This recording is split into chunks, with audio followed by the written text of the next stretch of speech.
Now we get into the most interesting part of the evening, the question and answer session.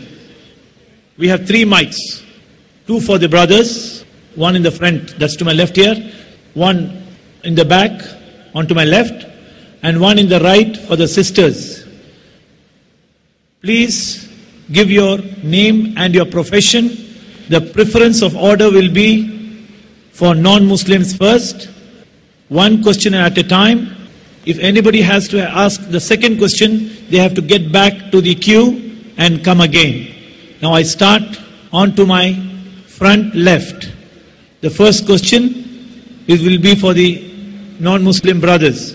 First will be the mic on to my left, the second back there on to my left, and third for the sisters. So we come in a clockwise direction. Yes, brother. First give your name and your profession. My name is Krishna Rao. I am working as a general manager abroad. Luckily today, I've come here with one of my friend who has brought me here today. In fact, Dr. Zakir, I have seen him on TV, and always this is a great opportunity that God has given me to see him personally and ask a question which always I had a doubt in my life, that why God didn't create one religion, or He didn't make one religion for everybody, so that peace would have been prevailed on this earth. He knew it, or He never knew about it, that these are the problems which are going to be faced. The brother asked a very good question, very important question. Why did not God create only one religion?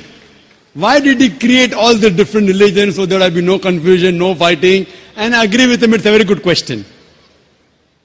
And if you read the Quran, Allah says in the Quran, in Surah Al-Imran, chapter number 3, verse number 19, Inna dina indallahi al-Islam. The only religion acceptable in the sight of Allah is Islam. Islam means submitting your will to Almighty God. So if you read all the religions, Almighty God only sent messengers to preach one religion.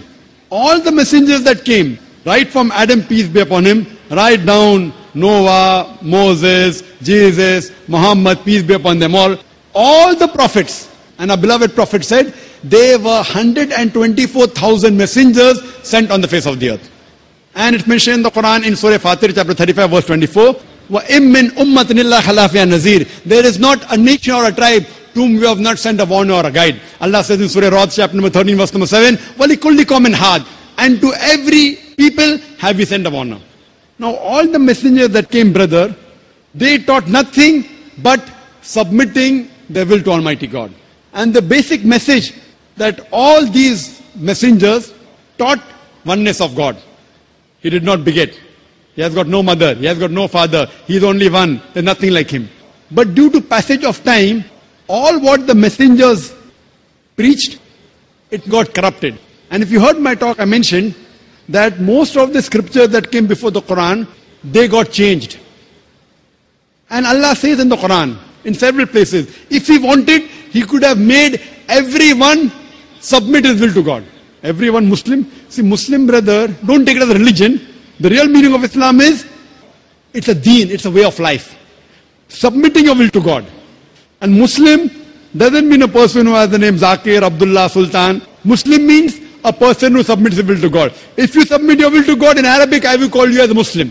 So don't go on the labels given, Sultan, Zakir, Abdullah. Muslim in Arabic means a person who submits his will to God. Anyone who submits his will to God, he is called as a Muslim. So all the messengers that came, they taught that we have to submit our will to God. All of them taught monotheism. All taught Tawheed. But by the passage of time, all these scriptures kept on changing. And that is the reason Almighty God, He sent the last and final messenger, Prophet Muhammad, peace be upon him. And the last and final revelation, glorious Quran. Now all the messengers that came before Prophet Muhammad, peace be upon him, all the revelations that came before the Quran, they were only meant for those people and for that time. By name, 4 are mentioned in the Quran. Torah, Zabur, Injil and the Quran. Torah is the Wahi, the revelation which was given to Moses, peace be upon him. Zabur is the Wahi, the revelation given to David, peace be upon him. Injil is the Wahi, the revelation given to Jesus Christ, peace be upon him. And Quran is the last and final revelation given to the last and final messenger, Prophet Muhammad, peace be upon him. But Quran also says in Surah Ra'd, chapter number 13, verse number 38, it says, لِكُلِّ أَجْلٍ كِتَابٍ. In every age have we sent a revelation. There were several revelations sent down. But all the revelation that came before the Quran and all the messengers that came before Prophet Muhammad, they were sent only for those people and for that time. That's the reason Almighty God did not think it fit to preserve it. But since Quran is the last and final revelation, not only sent for the Muslims or the Arabs, it is sent for the whole of humanity. And Prophet Muhammad, he is not sent only for the Muslims or the Arabs, he has been sent for the whole of humanity. That is the reason he has been prophesied in all the major world religious scriptures. And this book, the Quran, Allah says in Surah Hijr, chapter number 15, verse number 9, we have revealed the Quran and we shall guard it from corruption. So what we realize, that Almighty God sent messengers to preach only one religion. That is, submitting your will to Almighty God. In Arabic, I say Islam. Jesus Christ never came to preach Christianity. The word Christianity doesn't exist in the Bible. Do you know that? In the full Bible, the word Christianity is not there. He didn't preach Christianity. The word Christian was a nickname given to the followers of Jesus at Antioch, mentioned in the book of Acts. Nickname. So Jesus Christ preached Islam. It's mentioned in the Gospel of John, chapter 5, verse number 30. Jesus Christ, peace be upon him, said that not my will, but my Father's will. God's will. In Arabic, he preached nothing but Islam. Similarly, if you read Bhagavad Gita, Shri Krishna said that you have to submit your will to God. If you understand Arabic, he says that you have to accept Islam. So what we realize, that all the messengers taught nothing but submitting our will to God. That is the reason the Quran says in Surah Imran chapter 3 verse number 19, Inna dina indallah al-Islam. The only way of life accepted in the sight of God is submitting our will to Almighty God. So what we have to go back to the original scriptures. Go back to the commandment of Almighty God and submit your will to the commandment of God, and then you will be following the straight path. Hope that answers the question, brother. Yes. The second question on to my left, the mic behind.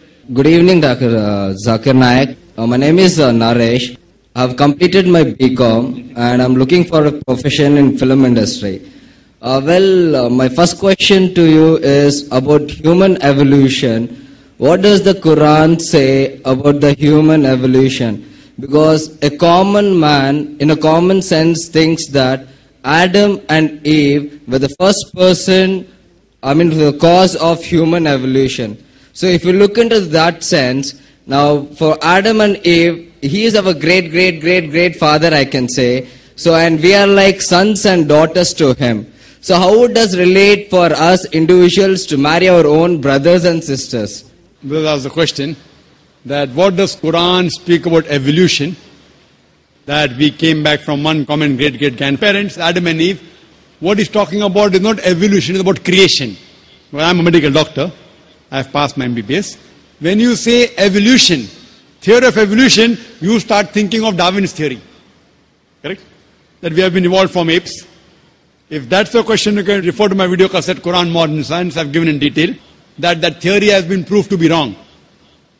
Darwin's theory. But the main question is that if we have common great grandparents, Adam and Eve, how come we are marrying our own cousins? That's the question. Correct?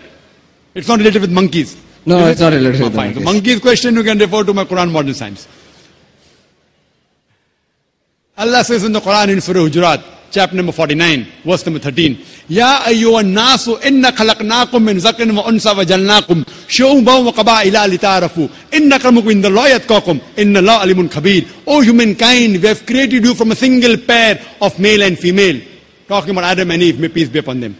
O humankind, we have created you from a single pair of male and female, and have divided you into nations and tribes, so that you may recognize each other, not that you may despise each other. And the most honor in the sight of Allah subhanahu wa ta'ala is the person who has taqwa, who has God consciousness. Now coming to your question, if we have got one common great grandparents, so how come we are marrying our cousins? Today science tells us that if you marry your immediate blood brother and sister, there are high chances of genetic problem. Therefore in Islam and most of the religions, marrying your immediate blood brother and sister, it is prohibited. Or marrying your immediate blood relations, as Quran says in Surah Nisa, chapter number 4, verse number 22, 23, 24, it says that you're not allowed to marry your mother, you're not allowed to marry your paternal auntie, your maternal auntie, not allowed to marry your sister, and the whole list goes on. The immediate blood relations. This is prohibited in the Quran and prohibited in most of the religions. Now, as far as marrying second cousins or the first cousins, Islam does not prohibit. Third, fourth, fifth, most of the religions don't prohibit. But some religions prohibit the marrying of first cousins. Now, as far as today science tells us that marrying your immediate blood relations, brother, sister, or paternal auntie, maternal auntie, there are high chances of genetic problems, which keeps on decreasing as you keep on. Even the first cousin, the chances are negligible, but there. In third, second cousin, third cousin, it is no problem at all. If you marry unknown, even a non-relative, out of the blues, yet there can be genetic problem. That is unique, but can take place. So based on that, in this verse of the Quran, that Adam and Eve, our common great-grandparents, therefore we are called as brothers in humanity. Yeah, you are Nas. That we are brothers in humanity. As far as marrying brothers in humanity, fine. As long as they follow the criteria of marriage, there is no problem. Though, I agree with you, all the human beings, they may be your cousins, maybe third, fourth, fifth, 10th, 100, 1,000, million, whatever it is. I agree with you, we are one big family. But there's no prohibition in marrying them, and even scientifically, it's permissible. Only marrying your immediate family members, blood brother, or paternal auntie, maternal auntie, there are high chances of genetic problems. But the other relatives, so I do agree with you, we all human beings are brother in humanity. There's no problem in marrying them. Islam does not prohibit it, and even science does not prohibit that. Hope that answers the question, brother. Yes. The next question goes to the sister's side, on to my right. Yes, sisters. My name is Shanti. My friend Abdul brought me here. Actually, I never expected a mass so, huge. And though I have been in conversation with this friend Abdul, he has cleared a few doubts. But coming here, after especially hearing you, sir, I'm appalled by the truth of Islam. But here you've given the name peace. But in the world, so much strife is going on, and well, there's something called peace which you have to go in search of. Don't you think that you need to address the world in, on the whole? Sister asked a question that she had little knowledge about Islam from a friend. She came to this talk, she is impressed with the audience, she is appalled with the knowledge and my speech. And she said that shouldn't we speak about peace throughout the world at large. Sister, if you really appreciated the talk and really impressed with the matter I've spoken, I would suggest that I would request you to accept this religion of submitting our will to God. And if you accept submitting our will to God, then is the time you can get true peace. Islam comes from the root word salam, which means peace. It's also derived from the Arabic word silm, which means to submit your will to God. So the best way you can get peace is by submitting your will to Almighty God. So first of all, I will come to the rest of the world. I am first interested in you, sister, directly. Because you asked the question. First, I would like you to be at total peace. So my request is that if you accept the way of life of submitting your will to Almighty God and be at peace, I would be very happy, sister. As far as telling the world at large about peace, this is an exhibition, a conference. Peace, the vision of Islam. We have such exhibitions, and this is the fourth such exhibition. We had a similar one in Bombay a couple of months back. from the 23rd of November to 2nd of December in Bombay. And the audience here, what you see on the last day was multiple times more, 200,000. So if this impressed you, maybe 10, 15,000, that was 20 times more in Bombay. More than 200,000 for the last talk of mine. The topic was peace, the solution for humanity. Or is Islam the solution for humanity? And I do agree with you that the small number, 10,000, 15,000, 200,000 in Bombay, is a very small number. We should proclaim it to the world at large. That's the reason 2 years back we have started a channel by the name of Peace TV. And this Peace TV, alhamdulillah, in the past 2 years, at present, it reaches throughout the world. All the countries in Asia, Middle East, Africa, Australia, Europe, North America, alhamdulillah. And today, it has the reaches more than 90% of the world. They can watch if they want to watch. But the people that are watching are more than 75 million. It is the largest watched Islamic channel in the world, alhamdulillah. Percentage-wise, little bit more than 1% of the human population. So at least I can bear witness to Almighty God on the day of judgment that we at least gave the message to 1% of the human population, 75 million. We pray to Allah subhanahu wa ta'ala, may the viewership increased. But those who want to watch, you only have to put a dish, maybe of 6,000 rupees, less than $200. And almost any part of the world, you can watch this channel. So we are also conveying this message of peace, Islam, throughout the world. But now I'm interested, sister, that hope you accept this message of peace. Yes, sir. Thank you. Yes, the question from this brother on to my left. I'm Nandagopal. I'm a journalist. My question is, despite the striking similarity of the concept of God in most of the religions, why there is absolutely no compassion and increased intolerance between religions? How do you think this can be stopped? It's easy to tell to the world because we don't know where is the world, but you can tell us from the point how it can be stopped at the individual level. The brother asked a good question, that in spite of the striking resemblance, commonalities, similarities between the various world religions, why is there intolerance towards the different religions? Why? The basic reason, brother, it is the people who are the religious leaders.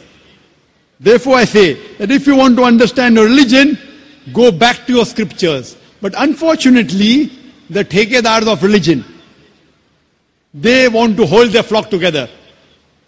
And they don't want the masses to read the religious scriptures.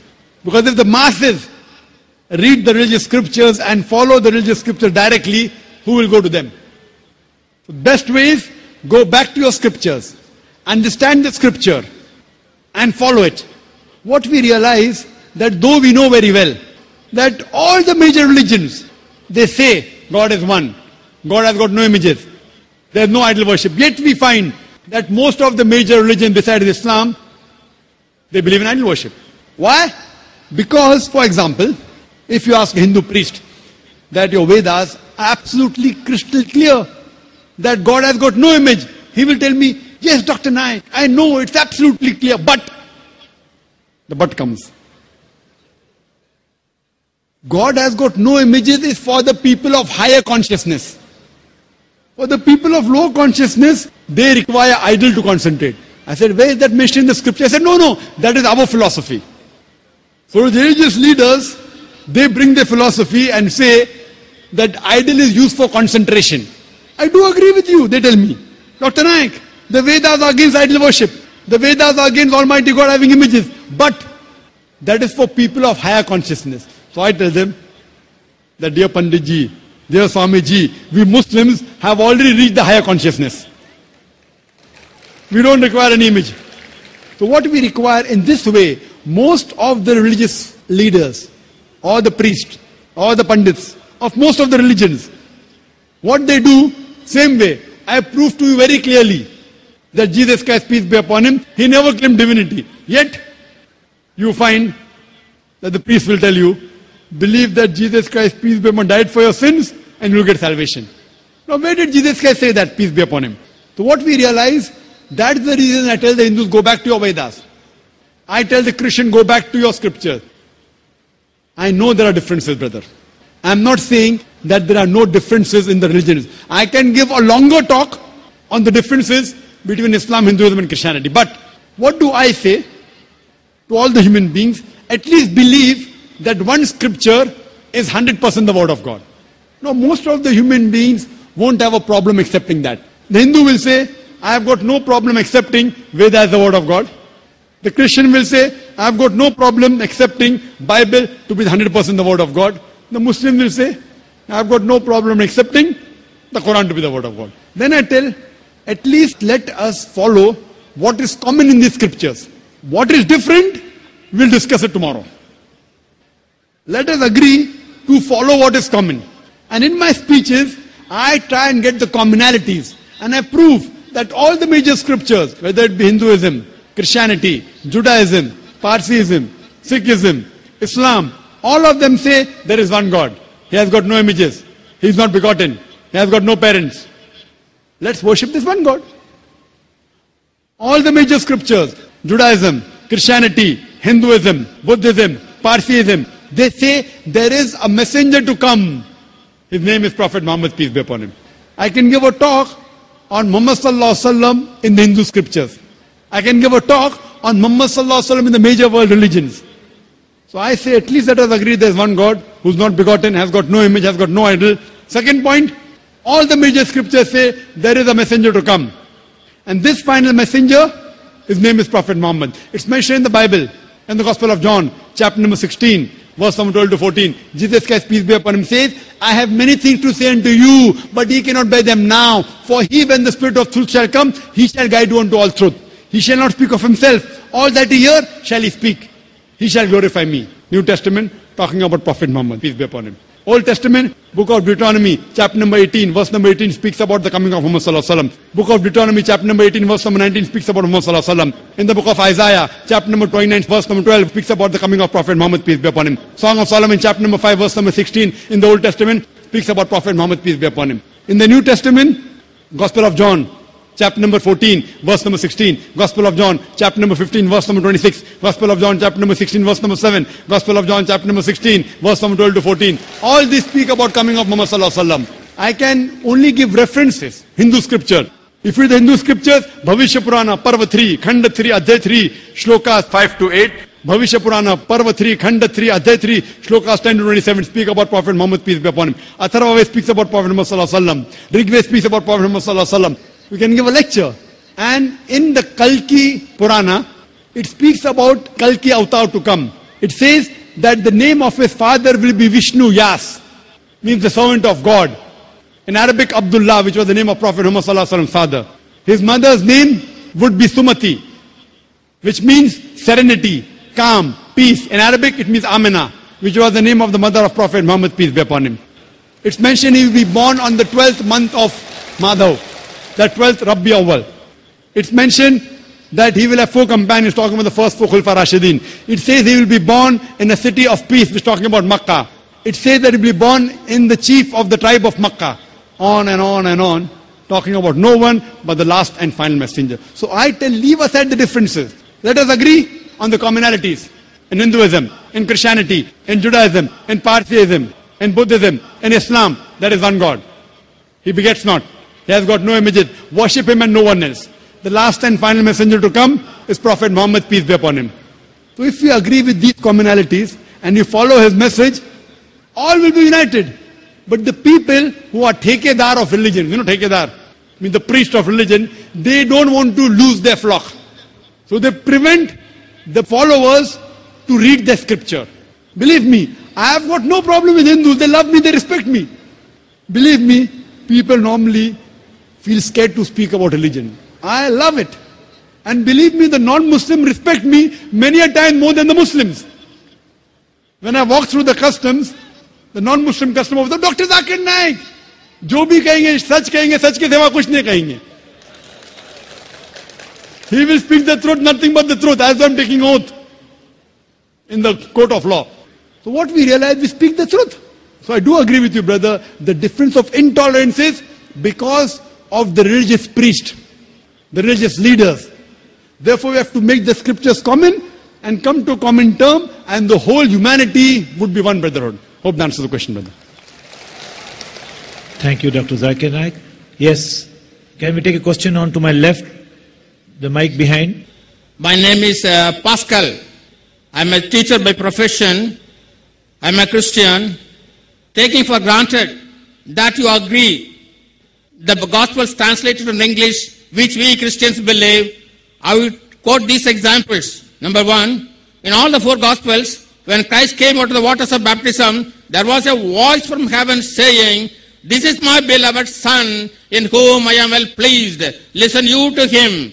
In the same way, number two, on Mount Tabor, when he was transfigured and when his face shone like the sun, there was a voice from heaven saying, "This is my beloved Son, in whom I am well pleased. Listen you to him."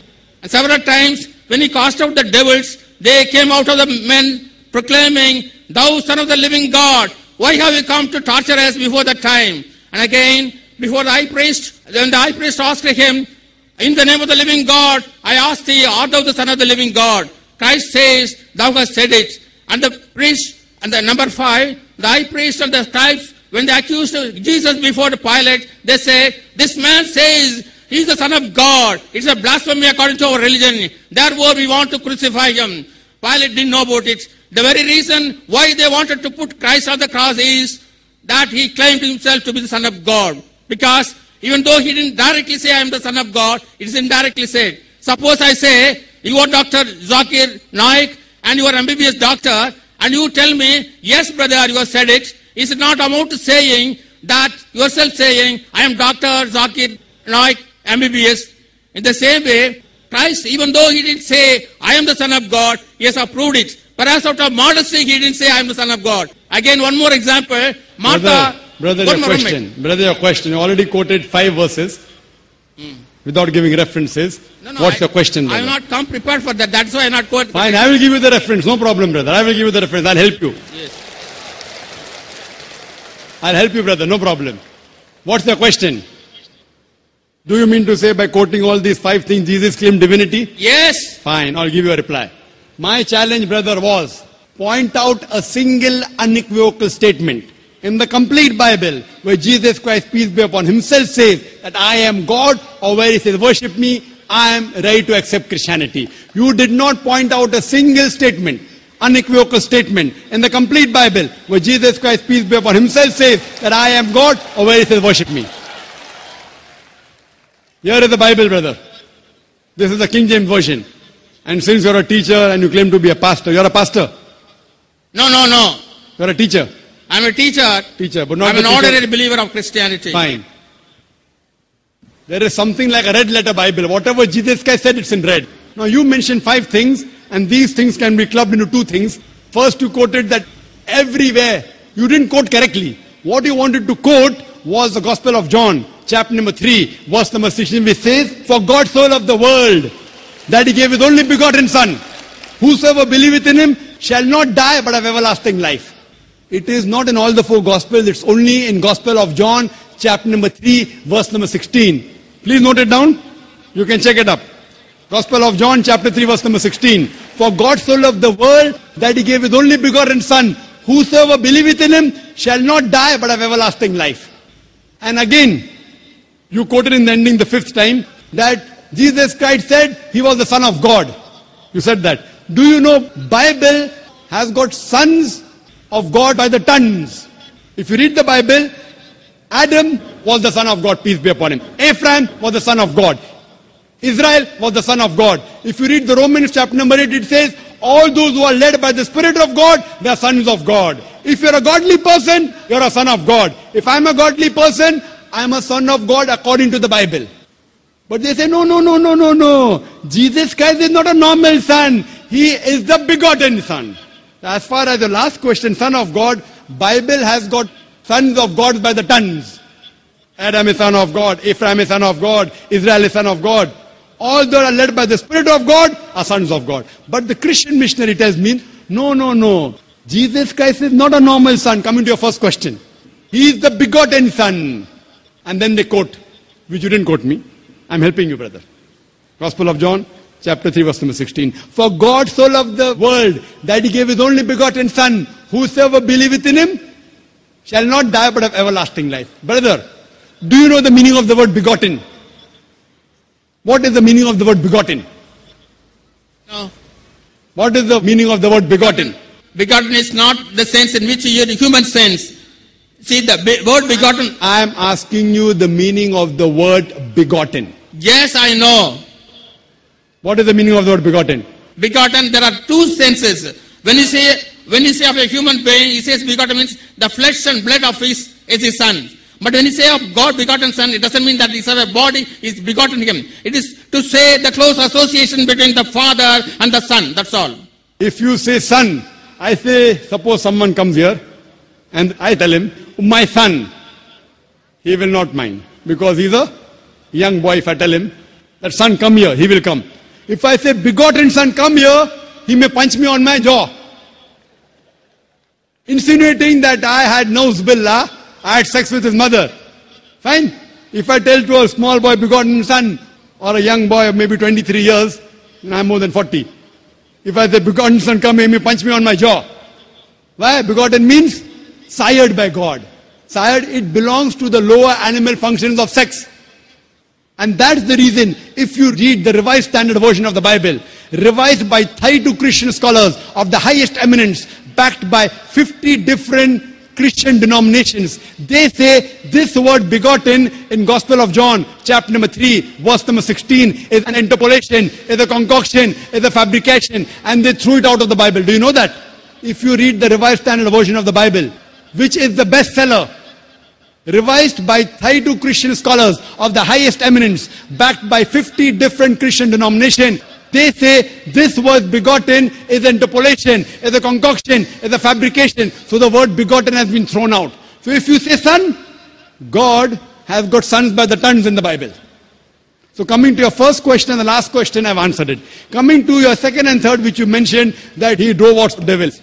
Quote the full verse. You haven't quoted to me the full verse, which I quoted in my talk. According to the Gospel of Matthew, chapter number 12, verse number 28, he said, I cast out devils with the Spirit of God.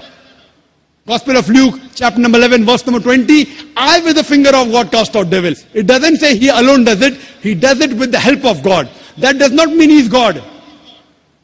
All these verses you quoted, they clearly mention that he was a messenger of God. He wasn't God himself.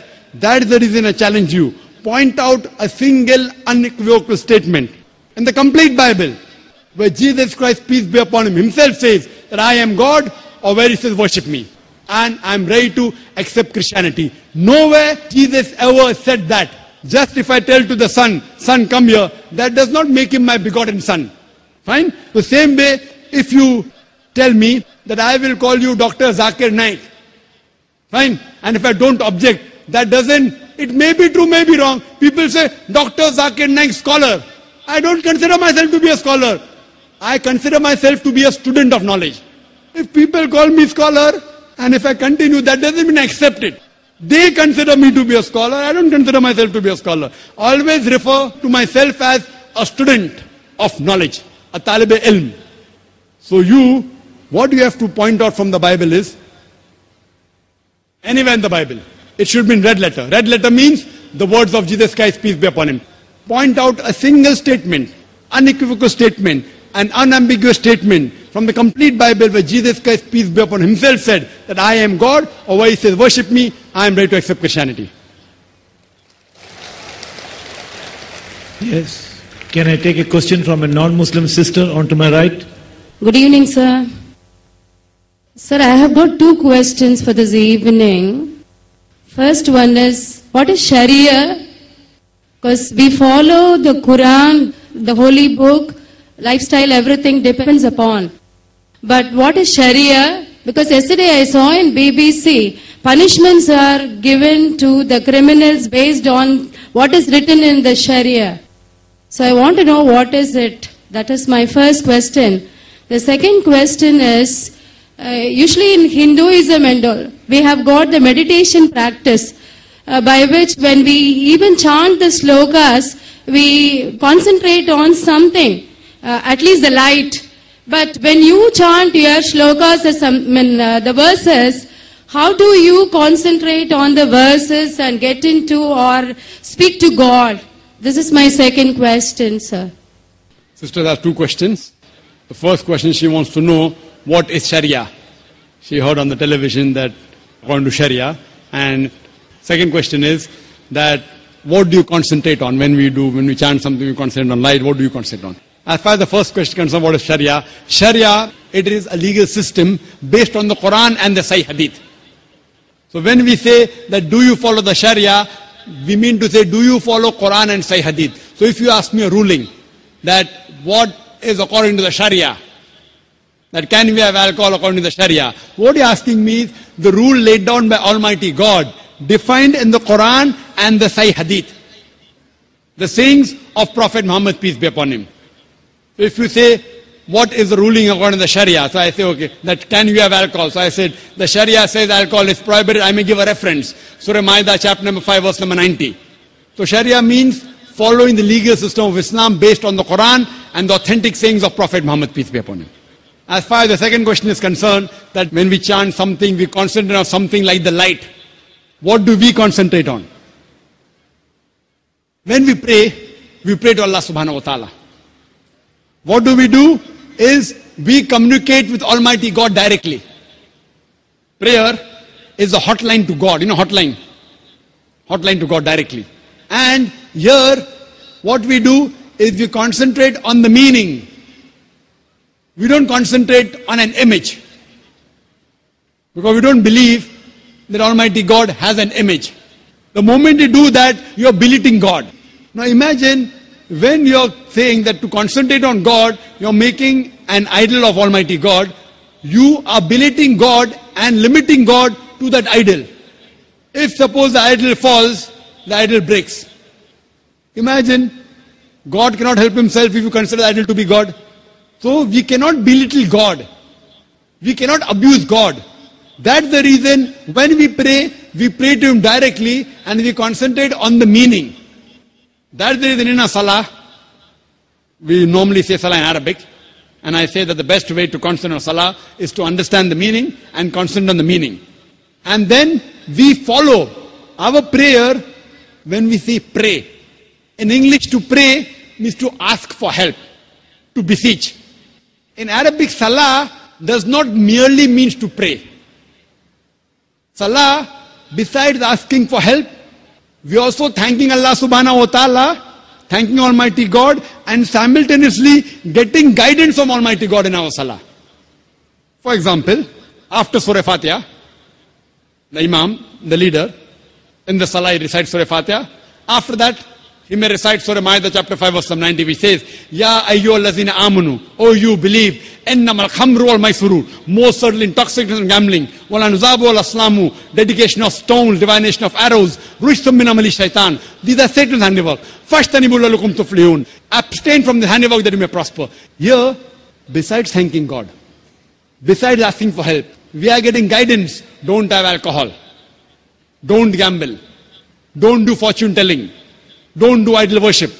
Here, in our salah, we get guidance from Allah subhanahu wa ta'ala. And that's the reason I call salah to be a sort of programming towards righteousness. And that's the reason our beloved Prophet and Allah subhanahu wa ta'ala, he has said you should offer salah minimum 5 times a day. Because the amount of evil we see around us, the amount of wrong things we see, the sin we see, there are high chances we can be deprogrammed. So that's the reason we offer salah. We get programming towards righteousness minimum 5 times a day. 5 times a day. We are being programmed towards righteousness. So our salah is much more superior than just praying. Pray means to ask for help. So besides asking for help, we are thanking God and we are getting guidance from Almighty God so that we can be on the straight path and you can follow the path of the Sharia. Follow the path of submitting our will to Almighty God. Hope that answers the question, sister. Thank you. Yes, can we take a question from this brother on to my left? Mr. Ravindran, Yes, Mr. Ravindran. social worker, I thank to Peace Organization and Mr. my friend Area. I already note these points of my journal, the one God of Mighty. So I only one question: what is the miracle of in Islam? Thanks to Solomon 5:16, like that. So I want to know the miracles. So many religions, they said miracles. So I want to know the Islam's miracle. They asked the question, what is the miracle of Islam? And then you quoted Song of Solomon 5:16. Song of Solomon is a part of the Bible. Song of Solomon is a part of the Old Testament in the Bible, which in Hebrew says, Hikkum mitakim bikulli Muhammadim Zaidudi Zairai Baina Jerusalem. It's a Hebrew quotation. I am quoting the exact because the translation differs. Hikkum mitakim bikulli Muhammadim Zaidudi Zairai Baina Jerusalem, which means that he is most sweet. He is altogether lovely. He is my beloved, O daughters of Jerusalem. Now the original I quoted, why? Because the original mentioned the word Muhammadim. In the Hebrew language, we add him as a plural of respect. The word of Muhammad is added Muhammadim. Like how Elo means God, Elohim means respect for God. So, but in the translation of the Bible, they have translated the proper noun Muhammad as altogether lovely. But if you read the Song of Solomon chapter 5 verse number 16, it speaks about the coming of the last and final messenger, Prophet Muhammad, peace be upon him. He's even mentioned my name. Now coming to your first question, what is a miracle in Islam? There were many miracles in Islam. And if you read the Sahih Hadith, there are no less than 300 miracles which our beloved Prophet did. But the miracle which we boast about is, it is the glorious Quran. This is the miracle of Islam. All the other miracles, for example, we believe that Moses, peace be upon him, he parted the sea. Jesus Christ, peace be upon him, he gave life to the dead. But today, if you want to analyze, can we go back in time and check whether Moses parted the sea or not? That time people were convinced. Will you and I get convinced? So a person who doesn't have faith in the religious scriptures, he cannot go back in time to verify whether Moses, peace be upon him, did he part the sea or not? Did Jesus give life to the dead or not? Prophet Muhammad, peace be upon him, he split the moon. But if you cannot go back in time, one miracle which was a miracle that time is today and will be till eternity is the glorious Quran. It is the miracle of miracles. And more than a week back, that is about 8 days back, on the 12th of January, I gave a talk, Quran and modern science, compatible or incompatible. And I proved with the lecture, this Quran is a miracle of miracles. It's not only a miracle, it's a miracle of miracles, it's a miracle of all times. Previously, about the age of miracles, it proved itself. Then came the age of literature and poetry. Quran is the best Arabic literature available on the face of the earth, according to the Muslim and non-Muslim Arabic scholars. But today, if a religious scripture says in a poetic fashion, the world is flat, will you believe in it? The answer is no. Because today is not the age of literature and poetry. Today is the age of science and technology. So 8 days back, I proved that what the Quran has mentioned 1400 years ago, science has proved yesterday, 20 years back, 50 years back, 100 years back, 200 years back. Who could have mentioned this in the Quran? No one besides the Creator, Almighty God. So the best miracle, the ultimate miracle, the miracle of all times, it is the glorious Quran. Yes. On to my left, the mic at the back, a non-Muslim brother. Good evening, sirs. My name is M.S. Sridharan. I am a bank officer. And I have been earning my salary from my bank, from the bank's main income, that is interest. I have some Muslim friends who have reservations, even taking a food or tea from my home, assuming that my source of income is from the main interest income of the bank. Please clarify if the interest as mentioned in the Holy Quran is the same that the modern bank is practicing, receiving or paying. One second, my question is incomplete, I'm sorry. And I have my own professional difficulty mobilizing deposits from my Muslim friends or lending loans to them also because they involve receipt or payment of interest. Please clarify the positions. The brother being a non-Muslim, he works in the bank. He asked a question that why do Muslims resist, don't come to his house? Because he's earning money from interest. What does Islam have to say about interest? And he finds the difficulty mobilizing fund from the Muslims. Brother, the Arabic word mentioned is riba. Riba means interest as well as usury. Some people, they think that riba does not mean interest, but it includes interest as well as usury. Interest, according to the dictionary, means money earned on money lent. And usury means exorbitant interest. Both usury and interest, both are prohibited. And the Quran mentions the word riba in no less than 8 different places. In Surah Al-Imran, chapter number 3, verse number 130. In Surah Nisa, chapter number 4, verse number 161. It's mentioned in Surah Baqarah, chapter number 2, verse number 275 thrice. In Surah Baqarah, chapter number 2, verse number 276. As well as in Surah Baqarah, chapter number 2, verse number 278 and 279. I'll just translate the last verse. Surah Baqarah, chapter 2, verse number 278 and 279 says that if you give up not your demands of riba, of interest, then take notice of a war from Allah and His Rasul. So anyone who deals with interest, gives interest or takes interest, he is waging a war with Almighty God Allah and with the Messenger Prophet Muhammad Sallallahu Alaihi Wasallam. It is one of the major sins in Islam. One of the major sins.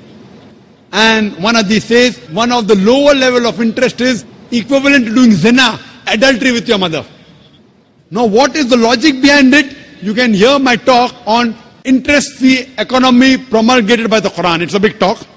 Logically for me to prove to you why interest is haram, it will take a few hours, which will not be possible now. But in short, the reason interest is prohibited because it makes a rich person more rich and a poor person more poor.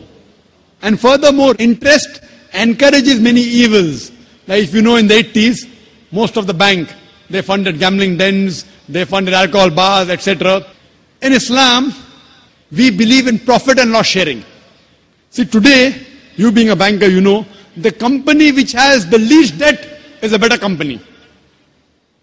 This interest was started by King George V, the banking system. He is the main culprit. Previously it wasn't there. And now, to make the rich people more rich. If a poor person wants loan from a bank, it's difficult. You want to see what is his asset, how much is he earning. So it's more difficult for a poor man to get loan. And furthermore, if you analyze the top companies, they are debt-free companies. Therefore, today we find stock listing. You know Anil Ambani, he floated the Reliance Power. How many? 1.1 lakh crores. He got 100 times more than what he wanted. No bank would have given him so much money. What he did? He floated stock. What is stock? It is Islamic system, profit and loss sharing. Correct? In interest, it is haram because there are many negative factors. In Islam, we believe in profit and loss sharing. You know, you buy shares. You buy shares of a company. If you make profit, you get profit. If you make loss, you make a loss. It's not fixed. 8%, 9%. And the other person makes a lot of money. So what they do, they float shares. So if you buy stock of a halal company, as long as it's not alcohol company, it's not bank, it's not haram activity, it is Islamic. So we in Islam believe in profit and loss sharing. Anil Ambani, he floated, he got 100 times more than what he wanted. Correct? 1.1 lakh crores. In 1 hour itself, he got more than 10 times than what he wanted. Why? People thought, okay, if I invest with Anil Ambani, I'll not get that fixed 8%, 9%, 10%. I'll make 20%, 30%, 50%. You know, and the mutual funds, if you're a banker, JM Basics, number 1, 116% in 1 year. So what in Islam we believe? In profit and loss sharing. That's the reason riba, fixed interest, fixed amount on money earned on money lent is haram. For more details, refer to my video cassette, Interest-Free Economy Promulgated by the Quran. That's the reason if you change your bank from a conventional bank to Islamic bank, inshallah you'll have Muslim customers. Inshallah. And today, the Indian government, the RBI, the finance minister, hasn't given permission for a true Islamic bank. But there are people approaching him. I myself spoke to Chidambaram when he came to Saudi Arabia. And there are high possibilities. Manmohan Singh, our Prime Minister, initially he was the finance minister. He understands finance better. There are high possibilities, inshallah. He is studying the system. Along with the Prime Minister, Manmohan Singh, and the Finance Minister, Mr. Chidambaram, there are high possibilities very soon that we will have an Islamic system. And you surely see to join an Islamic bank. That's the reason today Citibank has Islamic window. HSBC has Islamic window. Most of the international banks have Islamic window. Why? Because they find they'll make more profit and they'll give more profit to the clients. It is Islamic. So if we follow the Sharia, the Quran and Sahih Hadith, you also earn and you let others also earn. Hope that answers the question, brother. Thank you very much. May I ask the sister's side, a non-Muslim sister? My name is Lakshmi. I'm a journalist. I have two questions. The first one is on family planning. I was told by another Muslim friend of mine that you don't encourage family planning. Now I'm sure probably my grandmother's generation were more than happy to produce 10, 15 children. But given the state of affairs today, I mean, how is it possible to put a stop if you don't have family planning? Now the second question is, Muslim men are allowed to marry 4 or 5 times, I think, and they don't require their wife's permission, the first wife's permission to marry, I mean, correct me if I'm wrong, to marry more number of times. So I actually don't see any logic in this because I believe it's one man, one woman, that's the institution of marriage. So please clarify. Thank you. Sister, there are 2 questions. Very good questions, but long answers. First question is family planning. That she said, the sister, in my grandmother's time, produce more children, good, but now the world is changing. Let's see whether grandmother is right or you are right. Now in Islam, as far as family planning is concerned, family planning is a big word, but there's unanimous agreement that as far as permanent method is concerned, all the Islamic scholars, everyone agreed that it is haram. Tubectomy, vasectomy, it's prohibited. Even abortion, it's prohibited unless it is to save the life of the mother. In that case, you can do permanent method, you can do abortion. For example, the doctor tells you that the lady has heart problem. And if she conceives again, it may be danger to her life. Or if she has multiple cesarean section, 3, 4, 5, one more child will be detrimental to health, then any method is permitted. So as far as permanent method is concerned, abortion is concerned, unanimous agreement, it is haram because Quran says in Surah Anam chapter number 6 verse number 151 that kill not your children for want of sustenance. For it's Allah subhanahu wa ta'ala, Almighty God, who will give sustenance to you and your children. The message repeated in Surah Isra chapter 17 verse number 31, kill not your children for want of sustenance, for it is Allah subhanahu wa ta'ala, Almighty God, who will give sustenance to you and your children. Now here we realize, based on this verse of the Quran, killing children is prohibited. Furthermore, as far as temporary method is concerned, I being a medical doctor, as far as contraception is concerned, the most common is the copper T. And we learned in the medical college that it's a contraception. But we realize it's not a contraception, it's a contra-implantation. The ovum and the sperm has already met, they form the zygote, but it is a very early abortion. It's called as a contraception. The right technical word is contra-implantation. And if you let your imagination a bit ahead, it is nothing but an early abortion, so this too is prohibited. The difference of opinion as far as temporary method is concerned, but our beloved Prophet Muhammad, one person approached the Prophet and said that he used to do uzl, that is coitus interruptus, breaking the act and preventing the fluid of the male to enter the female's body. The Prophet was silent.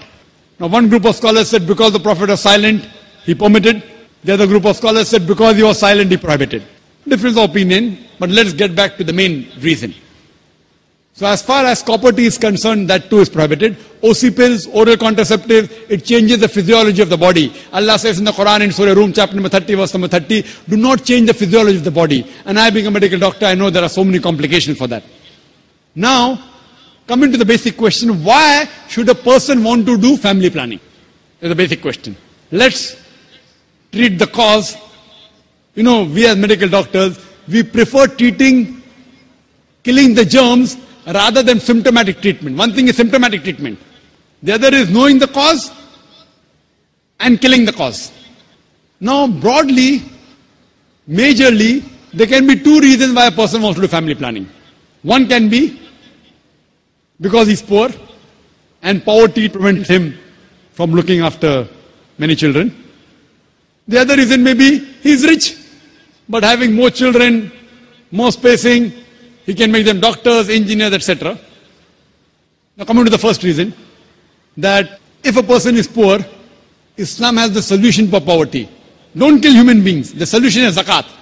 In Islam, one of the pillars of Islam is every rich Muslim who has a saving of more than the nisab level, more than 85 grams of gold, he or she should give 2.5% of that saving every lunar year in charity. If every rich human being gives a zakat, poverty will be eradicated from this world. There will not be a single human being who will die of hunger.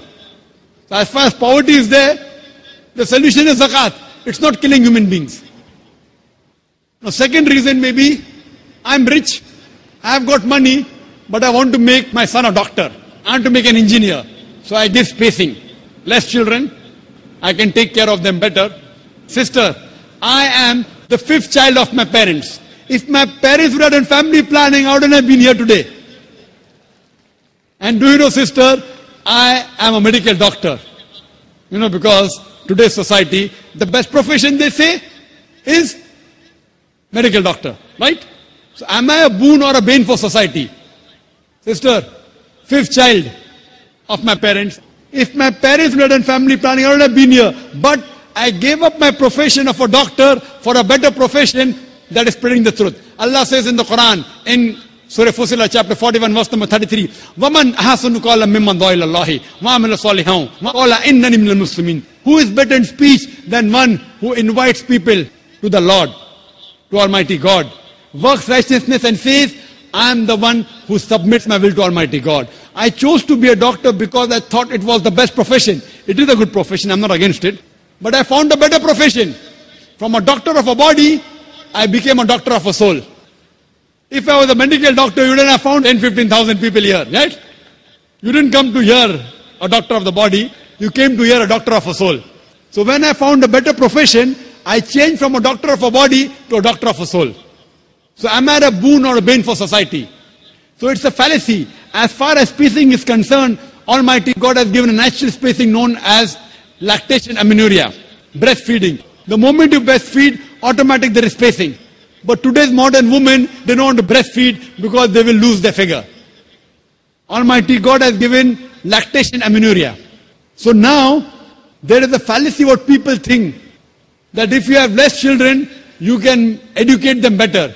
If you analyze and check the history of the Nobel Prize winners, all of them were not the single child. Many were second child, third child, fourth child, fifth child. They were Nobel Prize winners. They were intelligent. So it is a misunderstanding. That's the reason the Quran in Surah Anam chapter 6 verse 151 and Surah Isra chapter 17 verse 31, it sounds similar. The first verse, Surah Anam chapter 6 verse 151 says, kill not your children for want of sustenance, for it is Allah subhanahu wa ta'ala Almighty God who will give sustenance to you and your child. This verse is referring to the poor people. That if they have one more child, even I will die and my children will die. The next verse of Surah Isra chapter 17 verse 31, the order is reversed. Kill not your children for want of sustenance, for it is Almighty God who will give sustenance to a child and you. Why is the order reversed?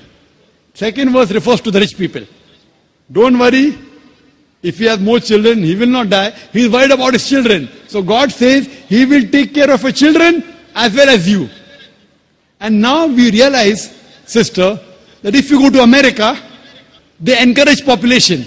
and the children wear a t-shirt, I am my father's tax saver.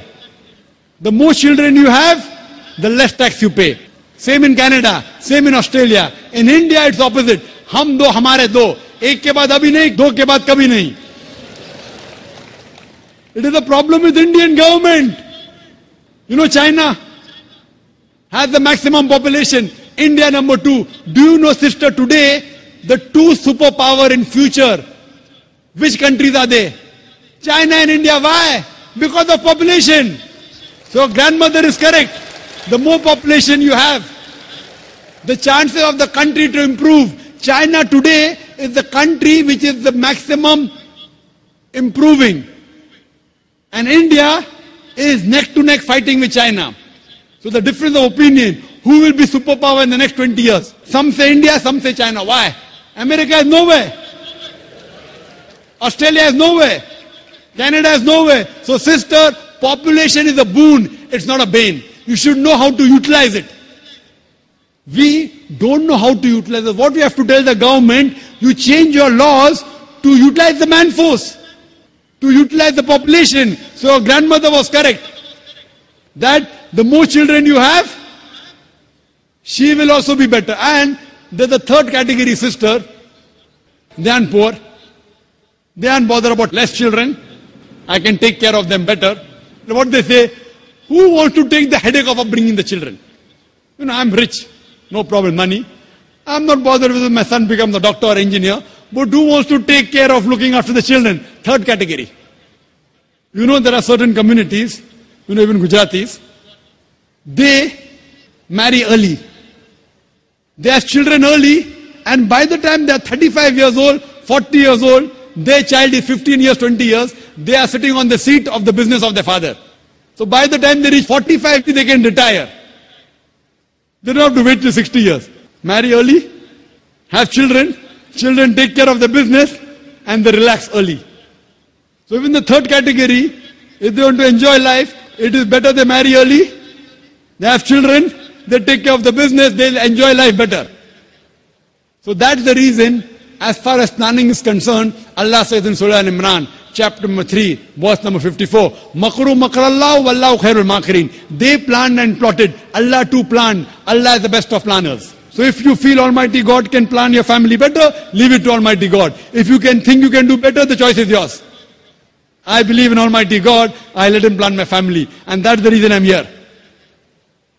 Now coming to your second question.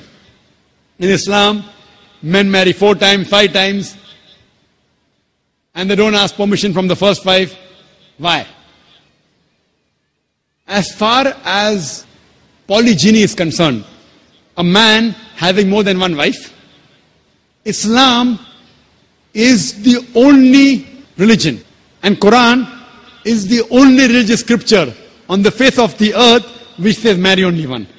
There is no religious scripture besides the Quran. I am a student of comparative religion, which says marry only one. There is no verse in the Bible, no verse in the Bhagavad Gita, no verse in the Veda which says marry only one except the Quran. If you read the Hindu scriptures, in Ramayana, the father of Sri Ram, how many wives did he have? How many wives? More than one? More than one. 3 wives. Fine. Shri Krishna, according to Mahabharata, how many wives he had? Unlimited. Not unlimited. You don't know your scripture well. No. Did he have 4 wives? No. I have no idea. Not 4, not 100, not 1,000, 16,108 wives. How many wives he had? 16,108. So why can't we Muslims have 4? What's the problem? When Shri Krishna can have 16,108 wives, why can't we have 4? Further, if you read the Vishnu Purana, chapter number 24, verse number 1, it says a Brahmin can have up to 4 wives. If you read the Jewish scriptures, it gives you permission to have as many wives as you wish. If you read the Christian Bible, it gives you permission to have as many wives as you wish. If you read the Bible, Abraham had 3 wives. Solomon, how many wives he had? He had 700 wives. It is later on The church has put a ban that Christians should marry only one, not the Bible. It is the Jewish community married more than one wife. It was in 1950 that chief rabbi passed a synod that Jews should marry only one. So it is the rabbi, not the Jewish scriptures. And according to Hindu scriptures, you can marry as many as you wish. It is the Indian government in 1954 passed a law called the Hindu Special Marriage Act. Hindu Special Marriage Act, which says Hindu should marry only one. It is not the religious scripture. It is not Bhagavad Gita. It is not Ramayana. It is not Mahabharata. It is not Veda. It is the Indian Penal Code. The Indian government, which has passed a law in 1954 that Hindus should marry only one. But according to the statistics of the status of the woman in Islam, if you read the government documents on page number 66-67, it says that Muslims do polygamous marriages. You know what is the percentage in India? 4.3%. How much? In India, 4.3% of the Muslim men do polygamous marriages. A statistic between 1951 to 1961. Hindus, how many? 5.06. 0.7% more than the Muslims in India. According to the Indian government, even though it is prohibited according to the Indian law, yet they do more polygamous marriages than the Muslims. Why? Now, let's analyze what does the Quran say. Quran says in Surah Nisa chapter 4 verse number 3, marry women of your choice in 2s, 3s or 4s. But if you can't do justice, marry only one. This statement, marry only one, is only given in the Quran and no other religious scripture. It says, marry women of your choice in 2s, 3s or 4s. But if you can't do justice, marry only one. So if you want to marry more than one woman, one of the criteria of the Quran is you should do justice. If you can't do justice, you should marry only one. Now, what are the reasons, logical reasons a person can think that why has Islam permitted certain men to have more than one wife? Many non-Muslims think it is fard, it is compulsory for a Muslim man to have more than one woman, to have more than one wife. It's not compulsory, it's optional. It's not fard, it's not compulsory.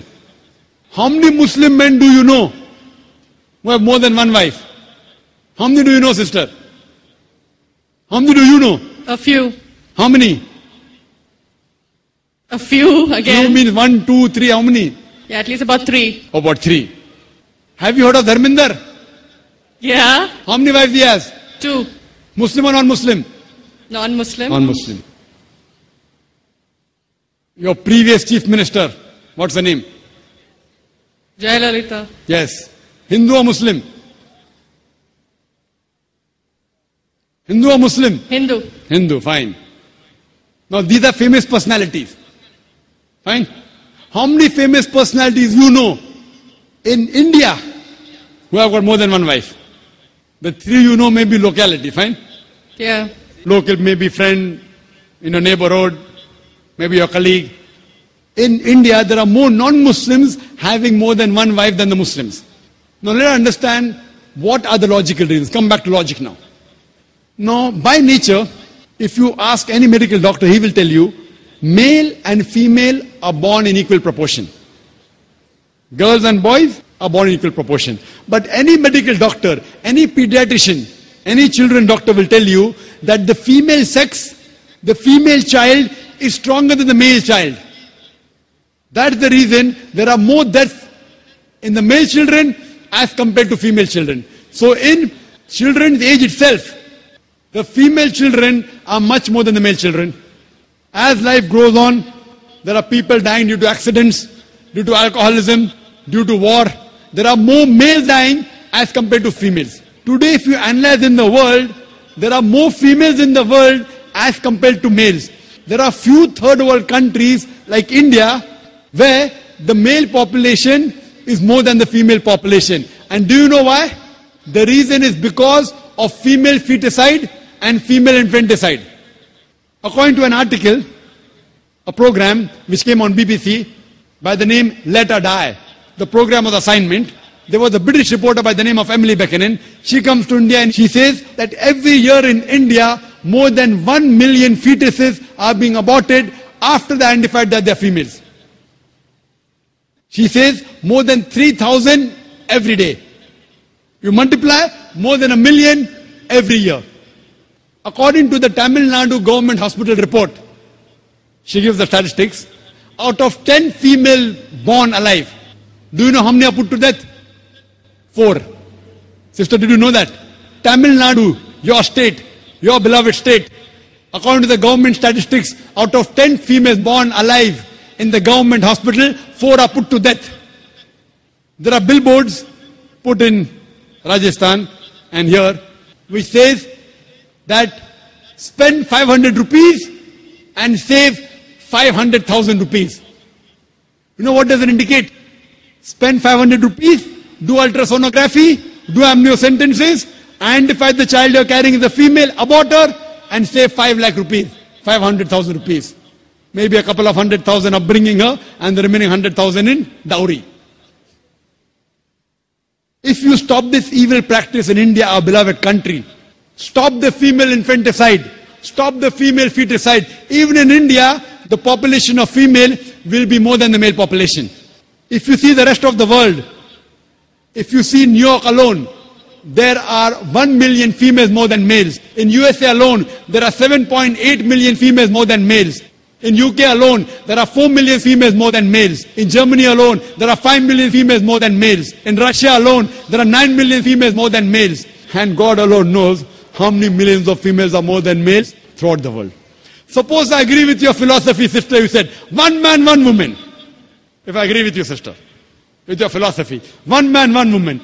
And suppose my sister happens to be in America, or your sister happens to live in America. And suppose the market is saturated. 1 man, 1 woman, saturated. Yet there will be 7.8 million females who will not find life partners. 1 man, 1 woman. Now the option for these 7.8 million females is either marry a man who already has a wife or become public property. You say, Dr. Zakir Naik, public property, such a harsh word. Sister, it is the most sophisticated word I can use. I cannot use a more sophisticated word than public property. According to the statistics of America, do you know, on an average, a man, before he settles down with a wife, he has 8 different sexual partners. Do you know that? On average, 8. Some may have 1, some may have 10, some may have 28 sexual partners before he settles down with one. So the only option remaining, so if my sister happens to live in America, or if your sister happens to live in America, and the option is given to her, and suppose the market is saturated, every man has found a woman for himself. And unfortunately, if my sister, or if your sister happens to be one of the women who has not found a life partner, the only option for them is either marry a man who already has a wife or become public property. Any modest woman would opt for the first. Sister, what would you opt for your sister? Marrying a man who already has a wife or become public property? My sister is too young to be married. So when she grows up and if she happens to go to America, or if you happen to be in America, third choice. What would you prefer for her? You're the elder sister. Would you prefer her becoming public property or marry a man who already has a wife and get equal rights? In Islam, if you have a second wife, you give equal rights. In America, the public property has got no rights. She is degraded. She is dishonored. In Islam, she has an equal right. She gets honor. What would you prefer for younger sister when she grows up? Sometimes it's difficult to speak the truth, sister, correct? Especially in front of such a large audience. Anyway, I've got your answer, sister. Thank you. And your silence speaks for that. So that's the reason in Islam, sister, men have been allowed to marry more than one wife is to protect the woman, not to degrade her. Regarding a question, is it compulsory that the husband should take the permission of the wife? It's not compulsory because if she wants to protect, if that man wants to protect another woman, a normal woman, I agree with you, sister, no woman under normal circumstances would like to share the husband. You have to agree. This is human nature. But if the woman is a good Muslimah, is a good Muslim woman, what she says, let a small loss take place to prevent a big loss. She will say, I know sharing my husband is a loss for me, but I would prefer letting a small loss take place for me to prevent my sister becoming public property. She's a good human being. So she would surely give permission to the husband to marry a second woman, if she's a good Muslim woman. But taking permission is not fard, it is preferable. But at least informing is a requirement so that he does justice between the two wives. Hope that answers the question, sister. Thank you. The time is running out. We can take probably one or two questions more only. So, brother on to my left in the front mic. Yes, brother, your name and your profession, please. Hey, I am Appavu. My profession, I am a postgraduate teacher. My first question, you call me as a brother. Then what is the difference between the brother and Muslim brother? Second one, I saw that in the exhibition, there is the musical instrument put into Mara. You are not supposed to use the musical instrument. My brothers are not supposed to use the musical instrument. Means some of the instruments make the mind calm and brings the alpha level. That is Qadir Ibrahim, Malaysia, he said that. So it is the correct reason. I want the correct reason. Well, that's two questions. The first question is that you call me brother.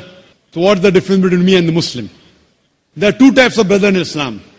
One is brother in humanity, one is brother in faith. Now all the human beings, whether Muslim or non-Muslim, he is my brother in humanity. Because we have common grandparents, Adam and Eve. Correct? Now a Muslim is my brother in faith. So if you accept Islam, if you submit your will to God, from brother of humanity, I will call you brother in faith. So today if you say, fine, I want to submit my will to God, I want to get peace. So from brother, I will call you brother in faith. So two types of brothers, brother in humanity, brother in faith.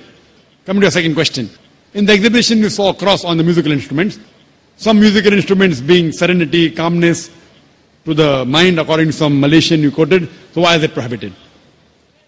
There are various hadith of beloved Prophet Muhammad who has prohibited musical instruments.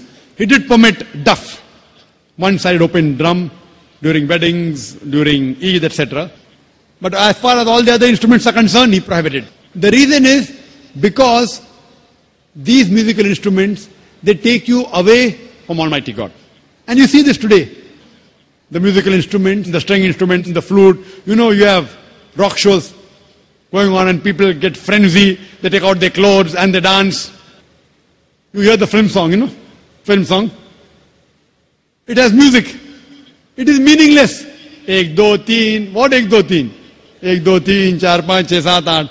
And we keep on repeating. What do you keep on repeating? And then we hear the song, the hero telling the heroine, मैं तुम्हारे लिए चांद तोड़ के लेके आऊंगा, मैं तुम्हारे लिए सितारे तोड़ के लेके आऊंगा. I'll get the moon for you, I will get the stars for you. We know it is illogical. Can a lover get the star for the girl? Can he? No. But yet we recite. Why? Music.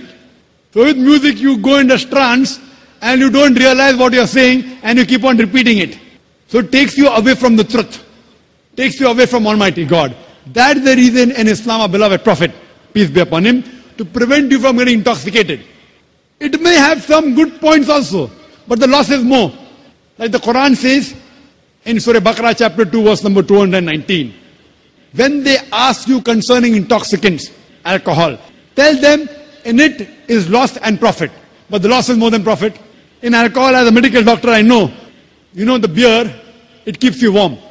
So people tell me, Brother Zakir, the beer is good. It keeps you warm. I say, if you want to keep yourself warm, have honey. Honey will keep you more warm. But the honey doesn't have the kick which the beer gives you. So it's more for the kick rather than the warmth. But there are good points, but the loss is more. Similarly with music, it's more of a loss.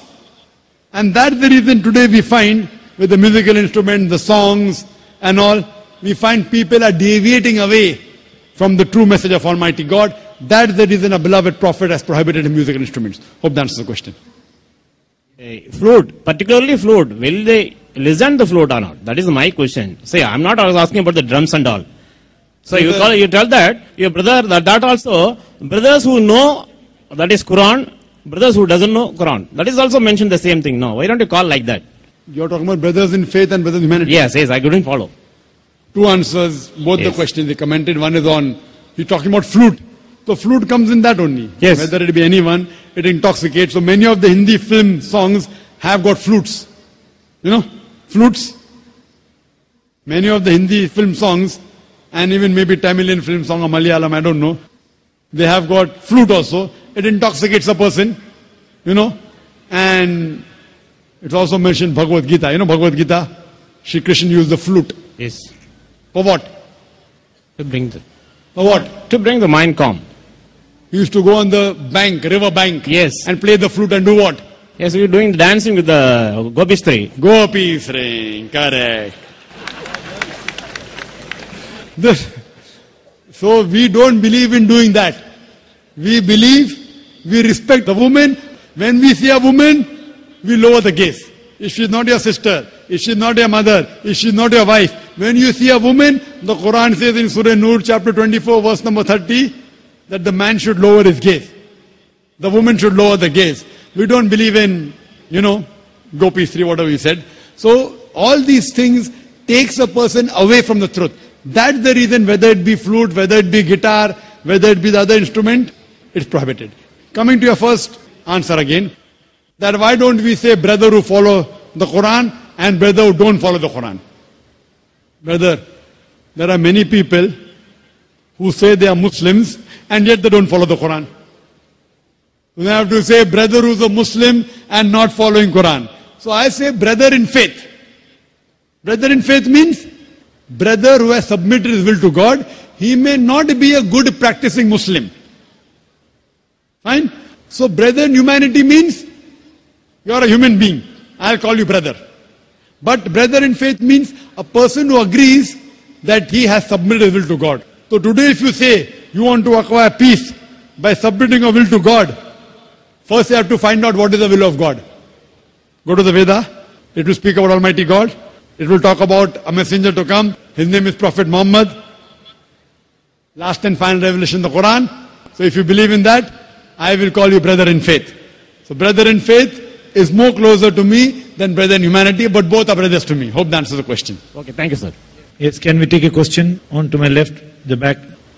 Yeah, I am Vikram. I am an auditor by profession. This is a question of my friend. The question is, what is the reason behind slaughtering the animals in Bakrid? Does this really satisfy Allah?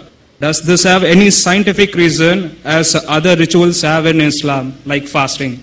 Well, I ask the question that what is the reason? What is the logic behind slaughtering the animal during Bakrid? Does it satisfy Allah?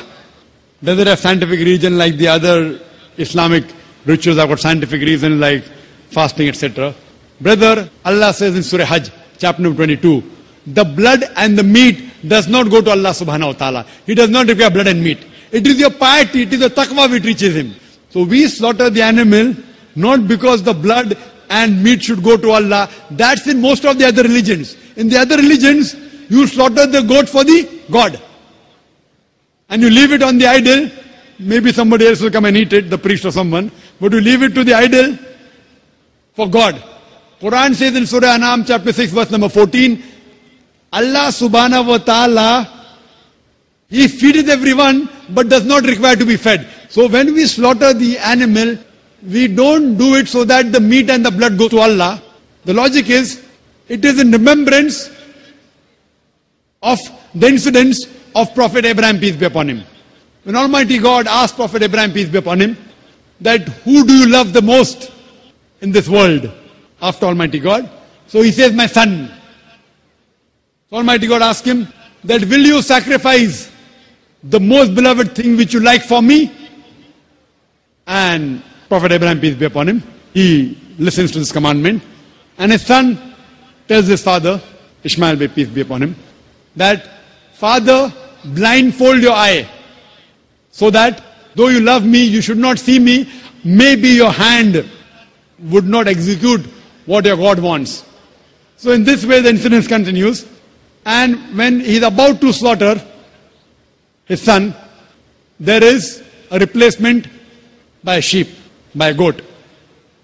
In remembrance to that, we commemorate the Bakrid. Now when we slaughter the animal, it is a remembrance to the world that Almighty God does not require human sacrifice. He was testing Prophet Abraham. Not that Almighty God did not know whether Prophet Abraham will pass in the test. No. He knew it very well. That this prophet of mine, he will pass the test. It is reminding everyone that human sacrifice is prohibited. Even today, especially in this country of ours, India, every day human beings are being sacrificed in the name of God, which is prohibited. Here we are being reminded, Almighty God does not require human sacrifice. Furthermore, when we slaughter the animal, we do not believe that the meat and the blood go to Almighty God. When we slaughter the animal, we have to give minimum 1/3 to the poor people. Other 1/3 we give to relatives and friends. Maximum you can keep is 1/3. So here again, we are sharing. If you want, you can give everything to the poor people also. But minimum 1/3 you have to give. 1/3 to your relatives and friends, 1/3 you can eat.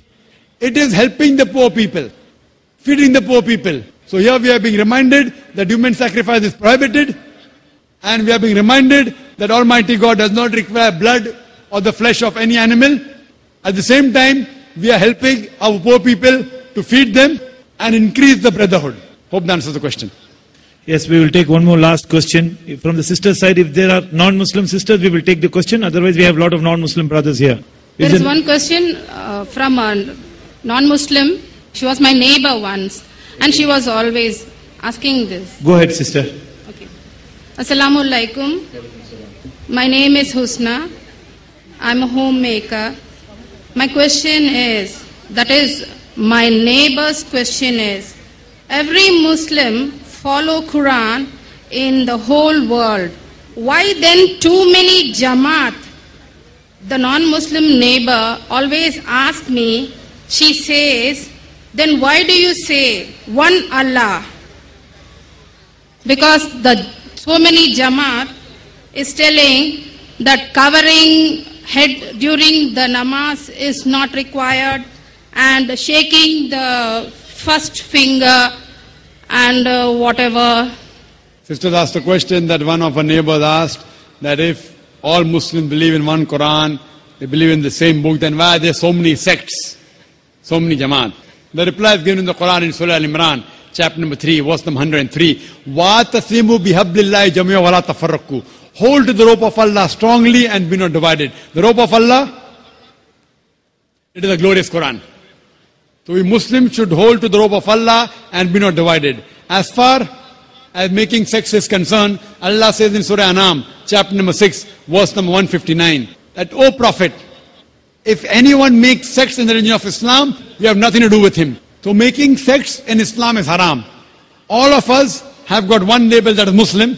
That's the reason in my talk in Surah Imran chapter 3 verse number 64 I said, Ta'ala wila qalmitun sawa'in bayna baynakum Allah na'budu illallah wa la nushrika bihi shay'un wa la yattakhiza ba'duna ba'dan arbaban min dunillah fa in tawallaw faqulu shahadu bi anna muslimun. That we bear witness that we are Muslims. We don't believe in making sex.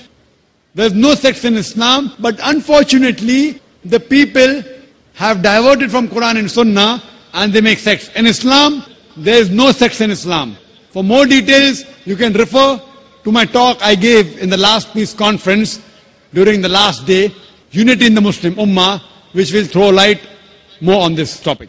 Hope that answers the question. We can take one more last question from a non-Muslim brother.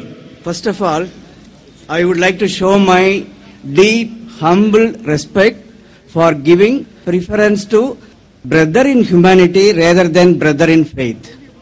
That is my simple, humble, sincere respect for giving preference. I like it very much. My questions are, one world is true. Everybody agrees here.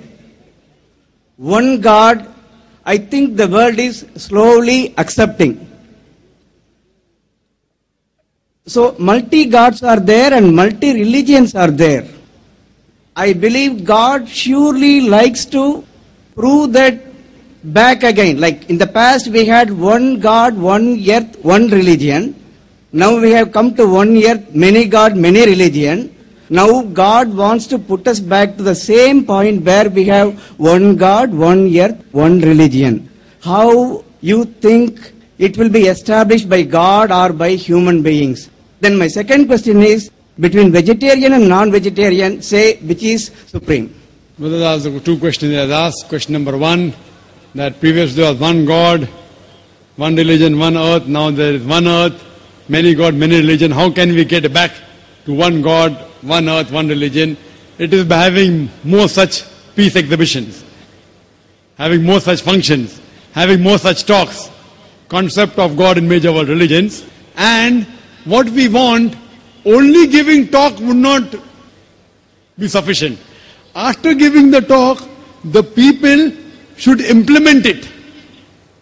So my request to you would be that you should implement this, that there is one God, there is one religion, that one God is not begotten, He has got no images, that one religion is to submit your will to Almighty God and accept this religion. So if you accept this religion of submitting your will to God, if you accept in this one God who has got no images, who is not begotten, who is absolute, then we'll be one. Otherwise, only giving talk would not be sufficient. People should accept the truth and implement it. So my request to you would be, brother, that accept the religion of peace and the oneness of Almighty God and the religion of submitting your will to Almighty God. Coming to a second question. Who is better? A person who is a vegetarian or a person who is a non-vegetarian? I would say it doesn't make a difference whether a person is a vegetarian or non-vegetarian. A person who accepts the will of God is a better human being, irrespective whether he is a vegetarian or non-vegetarian. It is not compulsory in Islam that a person should be a non-vegetarian. In my talk of a debate, I have told a person can even be a good Muslim by being a pure vegetarian. Having non-veg in Islam is not compulsory, but why a person should have non-veg, I have given a talk on that. There's a debate I had with a Jain on the topic of, is non-vegetarian food permitted or prohibited? But as far as the question is concerned, who is better? The Quran says, the person who has taqwa. In Surah Hujurat, chapter 49, verse number 13 says, Ya ayyuhan nasu inna khalaqnakum min zakarin wa unsa wa jalnakum shu'uban wa qaba'ila lita'arafu inna akramakum indallahi atqakum inna Allaha alimun khabir. O humankind, we have created you from a single pair of male and female and have divided you into nations and tribes so that you shall recognize each other, not that you shall despise each other. And the most honored in the sight of Almighty God is the person who has taqwa. The only way you can be superior to other human being is by taqwa, it is by piety, it is by God consciousness. Otherwise, eating non-veg, as long as you are following the commandment of Almighty God, it is not a sin. I can prove that from Hindu scriptures, from the Christian scriptures, as well as from the Quran. The main thing is, who is better is the person who has taqwa, who has piety, who has God consciousness. Hope that answers the question. Wa akhiru da'wana alhamdulillahi rabbil alameen. Thank you very much. You've been a lovely audience, Chennai. Thank you very much. And may Allah Ta'ala reward all of us for the hard work. My dear brothers and sisters in Islam, I thank Allah Subhanahu Wa Ta'ala for having given us this wonderful opportunity. An opportunity does not come to most people. And who can deny the fact that each and every person who has visited this exhibition has benefited in some form or the other. And also tens of thousands of others who have heard this lecture live. I thank you once again, Chennai, and thank you, brothers and sisters, for being a wonderful audience. Jazakallah khair. Assalamu alaikum wa rahmatullahi wa barakatuh. داهمتنا الكروب أغرقتنا العيوب فاكفنا همنا يا حبيب القلوب